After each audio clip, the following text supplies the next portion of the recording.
FSc biology first line to line concept. आज हमारा दूसरा टॉपिक है डोमेन आर्किया। तो स्टूडेंट्स, इससे पहले हम 3 डोमेन सिस्टम ऑफ क्लासिफिकेशन का बेसिक कॉन्सेप्ट स्टडी कर चुके, जिसमें हमने देखा कि कार्ल बोस ने 1990 में, जो कि एक अमेरिकन माइक्रोबायोलॉजिस्ट थे, उन्होंने 3 domain system of classification present किया था। तो इसमें नंबर 1 है डोमेन आर्किया। तो 5 किंगडम सिस्टम ऑफ क्लासिफिकेशन में ये जो डोमेन है, इसमें किंगडम मोनरा शामिल होती है। और इसका नाम जो आर्किया है, ये ग्रीक वर्ड आर्कियोस से है। इसका मतलब एंशियंट होता है, कदीम होता है। ये प्रोक्रियाट्स होते हैं। प्रोक्रियाट्स स्टूडेंट्स ऐसे जानदारों को कहते हैं जो प्रोक्रियाटिक सेल्स पर मुश्तमिल होते हैं। प्रोक्रियाटिक सेल्स ऐसे सेल्स होते हैं जिनमें न्यूक्लियस मौजूद नहीं होता। उसकी बजाय न्यूक्लियस में मौजूद जो जेनेटिक मटेरियल है वो डायरेक्टली साइटोप्लाज्म में डिस्पर्स्ड होता है। और प्रोक्रियाटिक सेल्स में मेम्ब्रेन बॉन्डेड ऑर्गेनेलीज भी नहीं होती। तो ये जो प्रोक्रियाट्स हैं, जो कि डाइवर्ज हुए थे बैक्टीरिया से वेरी एंशियंट टाइम में, यानी मिलियंस ऑफ ईयर्स पहले, ये आर्कियोस या आर्किया जो है, ये बैक्टीरिया से मार्ज वजूद में आए थे।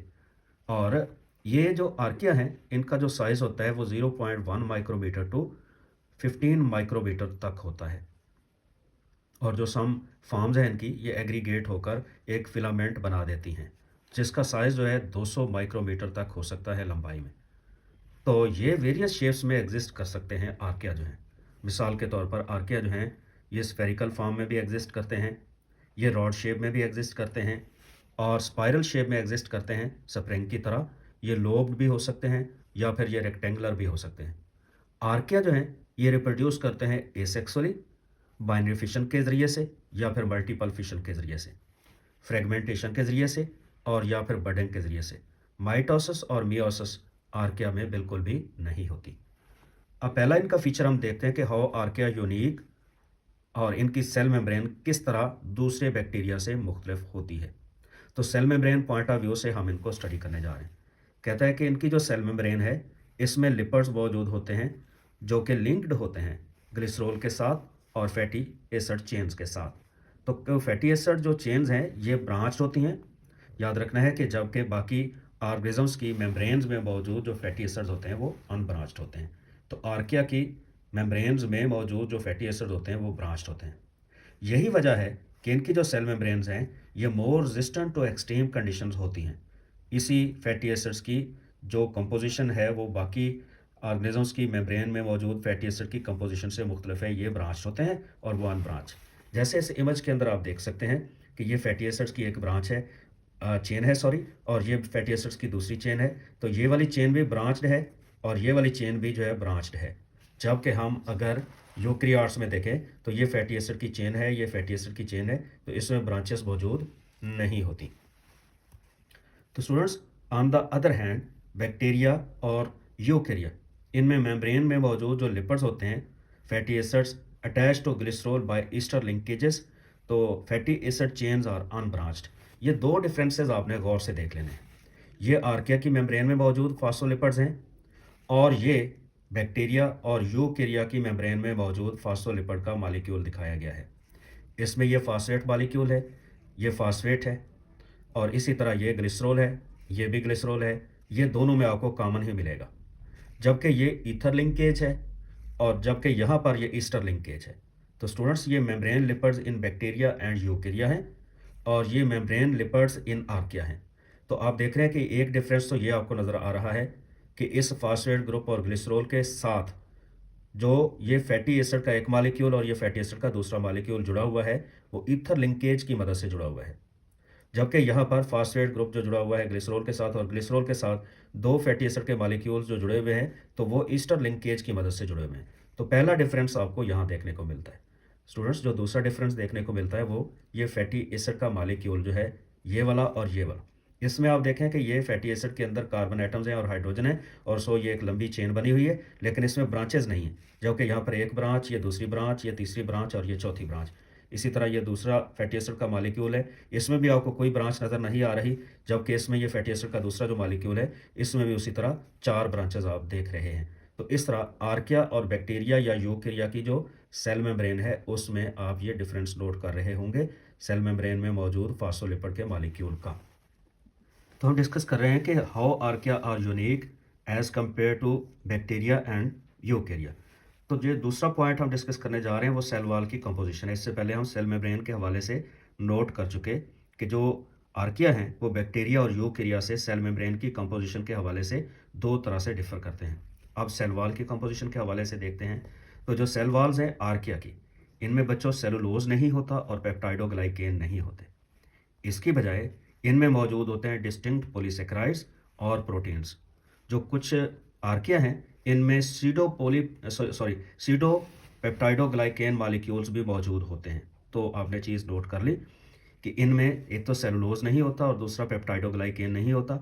इसकी बजाय इनमें मौजूद होते हैं डिस्टिंक्ट पॉलीसेकेराइड्स और प्रोटीन्स। जबकि इसके साथ कहता है कि कुछ जो आर्किया हैं उनमें सीडो पेप्टाइडोग्लाइकेन मौजूद होते हैं।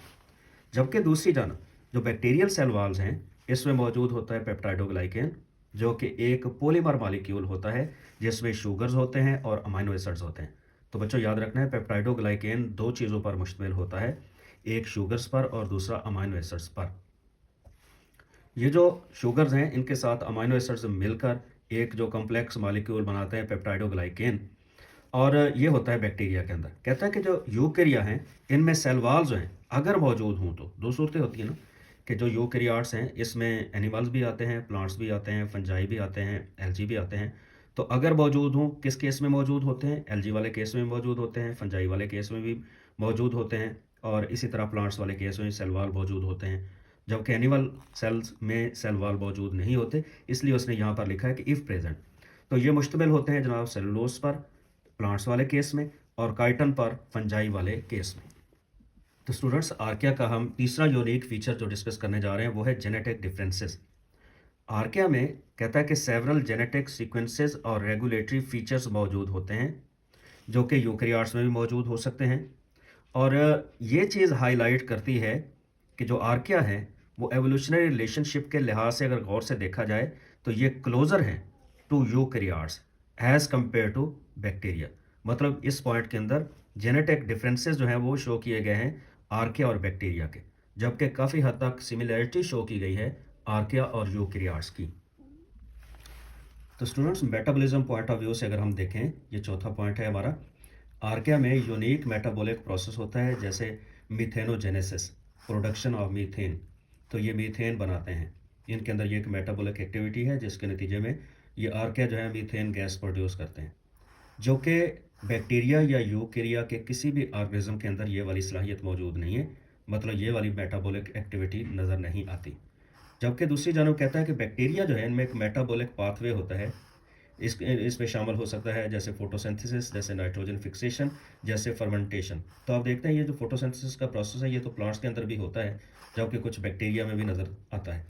इसी तरह नाइट्रोजन फिक्सेशन का जो प्रोसेस है ये आपको बैक्टीरिया को में देखने को मिलता है। इसी तरह जो फर्मेंटेशन का प्रोसेस है ये आपको बैक्टीरिया में देखने को मिलता है और कुछ फंजाई जो है उनमें भी देखने को मिलता है। जबकि यूकेरिया में कहता है जो मेटाबॉलिक प्रोसेसेस हैं ये ऑफ्टन मोर कॉम्प्लेक्स होते हैं और इसमें शामिल होते हैं सेलुलर रेस्पिरेशन, फोटोसिंथेसिस। ये फोटोसिंथेसिस प्लांट्स में और एल्गी में होती है, और वेरियस फॉर्म्स ऑफ फर्मेंटेशन। तो ये फर्मेंटेशन की वेरियस फॉर्म्स दो ही होती हैं मेन, जिसको अल्कोहलिक फर्मेंटेशन और लैक्टिक एसिड फर्मेंटेशन बोला जाता है। तो ये लैक्टिक एसिड फर्मेंटेशन और अल्कोहलिक फर्मेंटेशन बैक्टीरिया और कुछ फंजाई जो हैं उनका एक करेक्टरिस्टिक फीचर है। तो स्टूडेंट्स लास्ट हमारा जो पॉइंट है डोमेन आर्किया के हवाले से वो है मेजर ग्रुप्स ऑफ आर्किया। तो कहता है मेजर ग्रुप्स जो आर्किया हैं इसमें शामिल हैं मीथेनोजेंस जो कि मीथेन पैदा करते हैं as metabolic byproduct, halobacteria जो कि एक्सट्रीमली सेलाइन एनवायरनमेंट के अंदर रहते हैं। सेलाइन आप समझते हैं नमक वाला, जो सेलाइन है ये सेलाइन सोल्यूशन, सोडियम क्लोराइड को अगर पानी में हल किया जाए तो उसको बोलते हैं सेलाइन सोल्यूशन।